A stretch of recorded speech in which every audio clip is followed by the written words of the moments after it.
আসসালামু আলাইকুম। আলহামদুলিল্লাহ, আমাদের বাগানে আমাদের ছাদ বাগানে মরিচ গাছগুলো খুব সুন্দর হয়েছে। পর্যাপ্ত বৃষ্টি এবং সাইমা এবং রাবেয়ার যত্নের কারণে গাছগুলো দেখতে খুবই অসাধারণ এবং প্রত্যেকটা গাছে প্রচুর পরিমাণে মরিচ ধরেছে এবং পর্যাপ্ত ফুলও আছে। রাবেয়াকে নিয়ে ছাদে আসলে একটা ভয় সবসময়ই থাকে, সে ফুল দেখলেই সে ফুলগুলো রাখবে না।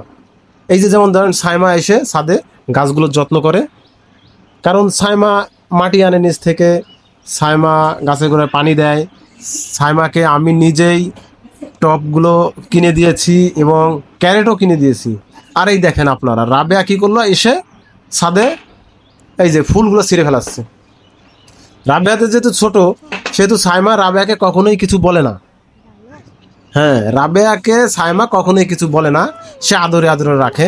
যেমন দেখেন, রাবেয়ার কানে একটা ফুল আছে, ওটা সাইমায় পরিয়ে দিয়েছে, তারপরও রাবেয়া মানে না।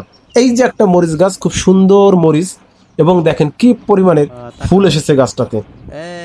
আর এই রাবেয়াকে যদি আমরা কিছু বলি, তাহলে সে প্রচণ্ড পরিমাণে রেগে যায়, তার সাথে আর কথা বলা যায় না। তাকে এতবার করে বললাম যে আমার দিকে একটু তাকাও, সে তাকালোই না, সে রাগ করছে। ওদিকে সাইমা গাছগুলোর যত্ন নিচ্ছে, সে এদিকে গাছগুলো নষ্ট করছে, দৌড়দৌড়ি করছে। এই যে ক্যামেরার ভিডিও করতেছিলাম, ভিডিওর সামনে এসে সে খালি ঘুরবে, আর এই যে ক্যামেরা নাড়াচাড়া দিবে, মোবাইল সে নিয়ে যাবে।